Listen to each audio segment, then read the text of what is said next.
Welcome back to Making Sense of Real Estate. Bill Jones with Remax Results Realty, and this week we're talking about closing on a home. And no better to bring in here than the one and only Mark Bunting of Assured Title to talk about closing on a home, who's also kind of a good golfer sometimes. Good dude all around here. So we got several questions that we covered this week about closing on your home. I'll briefly cover the ones I went through, Mark, and we'll see how bad I screwed them up. You can correct me where I'm wrong. Sure. So what happens, I got a couple questions, I'll put them together here. So what happens after an offer is accepted? And again, in your guys' world, in title world, and also what happens after the contract's signed, kind of the same deal. So you get a contract and kind of walk us through your world. Somebody gets a signature over the weekend, everything's happy. Realtor or banker sends me the offer to purchase, says, hey, go start title. We set up a file, we'll go to the courthouse, we'll search it. Typically that takes anywhere from 3 to, 8 days. Yeah. In this world with courthouses being closed. Yeah, things on have slowed down a little bit with that, haven't they? Having appointments.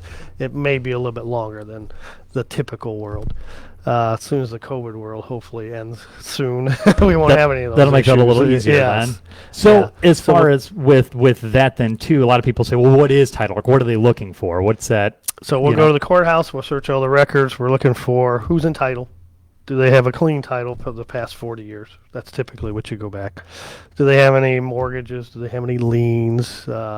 Divorce records? We're looking for probate stuff. We're looking at anything that could affect the title of that title of the property. Yeah, and at that point we're hopefully don't find anything, maybe just nice easy mortgages, and we're able to shoot through those at closing and not have any issues. Okay, and that's part of the title insurance and things like that. They want to make sure that it is a clean title and bingo. Yep. Okay. You don't want to inherit anybody else's problems. Yeah, exactly. So all right, so can house close? This has kind of been a big question lately, especially with COVID and everything. Can house closings be done remotely? So the remotely issue is everybody thinks it's just simple. Why can't I just jump on FaceTime and have you sign my paperwork and let me watch it? So right now, most of the banks, or a lot of them, are having you do e-sign stuff, which is great. Mm-hmm. The only thing you can't really e-sign is notarized documents. So that's the reason that you can't do a full-blown online signature type of thing. Sure, and that's the stuff that's actually transferring the property. Then. Exactly. That's the so important. Mortgage needs notarized. The actual deed needs notarized. So they're getting close to that. It's been approved in the state of Ohio. It's just the system needs to catch up with that. So within, I would say in the next 5 years, it'll be a much normal thing to do something like that. To be able to do that then, yeah. Yes, but right now, it's just not there. Sure. Yep. Even though you think it would be, it's not there. Yeah. Well, I got some more questions about that here then, as far as going to the closing and who goes. But I mean, I could see that getting to the point where if everybody's doing that, we won't even sit at the table anymore. That would be. They've done some research on there. They still think 8 out of 10 people still want to come and at least do some sort of sit down, face-to-face thing. Yep. Yeah. That's always traditionally been like the culmination of everything that's right. happening. Yeah. And, so if you don't go to a room, it's like, did we buy something? Yeah, click the button and say, hey, do I own it? Somebody's going to send me some keys then. So, all right, big one here. Now, can house closings be delayed? Sure. There's lots of reasons for delays. There's inspection issues. There's title issues. Sometimes we run into title issues. Sure. States, the state doesn't happen quickly enough, or they didn't do it right. There's more reasons than we can think of. Sure. Yeah. No, I'm sure we get that with the auction side of stuff then too. Unfortunate deaths and estates and things like that. That's been okay. Who pay? There's a bunch with this here. So who pays the closing costs? And I guess what are closing costs? So everybody just talks about closing costs. Where we get our buyers saying, "Hey, can the seller help pay for my closing costs?" What does that amount to? Sure. You got bank fees. You got title fees. You've got taxes. You've got deed preps, you got conveyance fees. Typically, the contracts that we see today are all set up to say, here's who's doing what, who's paying what. Yep. So at that point, we just follow whatever the contract says. If it's not in the contract, we just go by whatever the normal procedure for our county is. Okay, all right. So, but you guys probably like to have everything spelled out in a contract. Yes, we don't like to guess, even though we do a lot of guessing.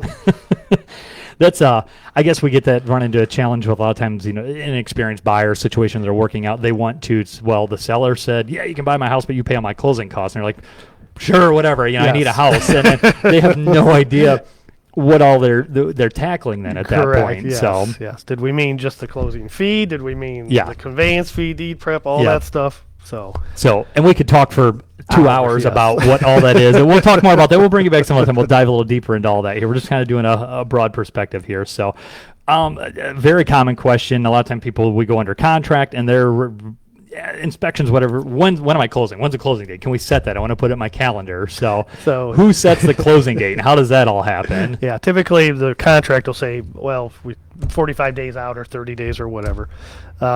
People like to hit that. Yeah. But that's not always necessarily feasible. Sure. So you've got to get the bank in line, you've got to get the seller in line, and you got to get the buyer in line. Some sellers won't close until the last day. Yeah. Some sellers they want to close in 2 days. Yep. Some buyers don't want to close, so it just all depends. A lot of it all depends on the bank. Is the Sure. bank ready to loan the money? Yep. So that's where we run into the slowest issue sometimes. With that kind of stuff then. Yes. So those dirty banks. So we're waiting on them all the time. So that's where I guess we caution our buyers a lot of times. It can be a moving target. We'll put it up there. We'll put the Exactly. date on. It's whatever. Pick the date. Yes. The 30th. On or before then, or sometimes we need an extension, and that's not the end of the world, if we get to that point, it's fairly Exactly. common. Yes. So, Yes. but a lot of people just get that mindset it's got to happen right then and there. Correct. Yep. So, okay, several questions in one here again. How do closings work? Who comes to the closing? Where does it take place? So a couple options is we do a traditional. Everybody shows up to the office and does the closing. Mm-hmm. Sometimes. Well, how does that work? Like, so you guys usually have buyer, seller, Yep. not all sitting at the same right. time. But Yep. pretty Around close to it here, then. it's typical that the buyer comes in, signs his stuff. They take 15 to 45 minutes to do their part. Seller shows up. We switch spots. Seller comes back. He does his closing. He takes all of 6 minutes maybe. Sure. And then we'll get back to everybody and put them all in one room and go over keys, utilities, all that good stuff. Okay, and traditionally it's buyer, sellers, or significant other, Yes. the real estate agent, sometimes the lender. Yep. Yeah. Maybe a little different world now. I don't know if. Yeah. The less the better right Yeah, now, but yeah. yeah. Then you can have just the buyer come in and the seller maybe signs a day ahead of time. Or they signed Okay. in the morning or they signed later in the day. We do see that because some people need to work or just can't get Sure. off. Yep. Some people are away. The sellers have already moved to Tennessee, and we'll make arrangements to figure that out. A little bit more complex. You just got to plan for it. Sure. Yep. Yeah. Yeah. That's not. I've had your girls yell at me before when I say, Yeah, "Oh, don't by the wait till way, last by night." the way, they're in Florida. Can we Yeah. figure that out?" Sure. And you want to do this tomorrow? Huh? Yeah.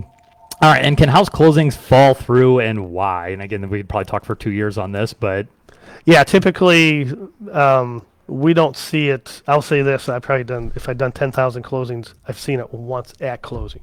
Where Yeah. we actually got in the room and it fell apart. really, yeah. Typically, you've already worked out all the problems before Sure. you got to me. Yep. Yeah, but we'll take in. If we take in 100 orders, maybe 5 of them drop off. Okay. Drop all right. 5 to 10. That's pretty It just good all percentage. Yeah, though. it just all depends on the inspections usually kill them. Okay. Yeah, exactly. All right, Sarah, we're live here now. Do we get any questions that came in for Mark? Yes, I do have a couple of questions. All right. Who conducts the home closing? So if you can't hear it, say, who conducts the home closing? Who conducts the Like, closing? so it'd be- somebody from our guess- office. yep. Yes, typically. Yeah, it'll be More somebody. From often our, than not, if you've done a closing in Seneca County, Northwest Ohio, you've probably seen this guy, refi, buy, sell, or whatever. You probably laid eyes on him at one point or another. But so for sure you, and so right. you guys have Oh, some and, people to help and cover. roughly any of the girls in my office can actually do a closing, but I typically do most of them. Okay, all right. What else? I'll check here, Sarah. You got anything else? Are closing costs tax deductible? So for deductibility, we would always tell you to call your tax advisor to go over that. I hear a lot of, I think I can do this, I think Sure. you can do that. I'm going to say probably most of those answers are probably no, but we don't want to say that's the answer. Sure. You always No. want to talk to your tax advisor. Talk to your professional there in Exactly. that department then. Yes. So, All right. Well, I don't really have a whole lot else to cover for you other than is there any other, I guess, to-dos or don'ts right now in the closing world from us real estate agents, from the buyers or sellers? Yeah, just everybody, just remember it's a process. It's very fluid. Try to be flexible. Yeah. That's the main things. Internet crime is rampant, so just always talk to your realtors, and when we get a hold of you, we'll tell you you're going to wire in our money to us. Sure. You want to make sure you're following the proper procedures, because that is an issue out there where people are sending money to the wrong closing Sure. agent, which is not really an agent. It's probably some guy in China just Sending it overseas, Right, not yes, to and once it's South gone, Washington Street. Yeah. Once it's gone, it's gone. So I guess that's a good question then too. That's a very common question we get is the amount. How do they get money to you for close? I mean, the amounts vary widely, but like how do they get it to you guys, and what amounts can you take? Yeah, sure. different So the forms state of money? Ohio says anything 10,000 or below, or above, you have to wire into you. Okay. Anything below 10, you can take probably a cashier's check or whatever your company's policy is.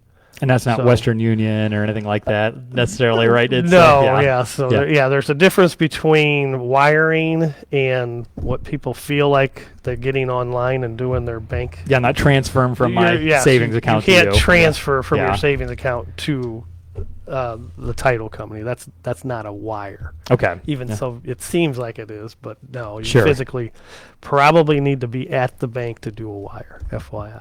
Okay. We've All had- right. We've had some issues in the past with people thinking they're wiring when they're really And not quite. ACHing, and that's not the good. Yeah, that doesn't work. Okay, there's another very common question is as far as getting a closing date on the calendar, and then how much do they need to bring? How do they get it to? People start Yeah, panicking so a little bit about right, well, yes. what's the, when can they get that number? Right. So typically, the bank will send you a CD that says, "Hey, this is what we're at right now." We'll say it's $8,000. Typically that's about 3 days out, but that is a fluid number. It Sure. can change. So typically, we like to tell you, "Hey, try to wait to maybe a day or two in advance, and then we'll try to get you a hard number." Sometimes that always doesn't work. You go do your wire, maybe at closing. Hey, we'll make up the difference with a check, or we owe you a check. Okay. Yeah, we try to make it flexible, because it's not always easy to get to the bank and do a Sure. wire. Yep. So we do everything. So again, it's fluid process. That's what we try to caution people that Yes, it's yes. And everyone be does. patient, Yeah, every sale is not the same sale. Yes, they're All right. all different. Well, Mark, I really appreciate you coming and getting the hot seat here, man. Not a Let's problem. say the great info. Always good talking with you here. We'll definitely we'll bring you back for more. I'm sure any one of these topics we could probably go sure, on yeah, for yeah, hours, we could, going yes. on and on about. So Yes. we'll be doing a lot more for this. So next week we are talking about Sarah. You already almost forgot here. We're talking about things I wish I knew before I bought my first house. Probably a lot of things. So we'll cover a lot of those topics. We'll leave you alone for next week, Mark. But again, appreciate it. Mark Bunting, Assured Title. Thanks, sir. Appreciate it. Very good. Thanks, Bill.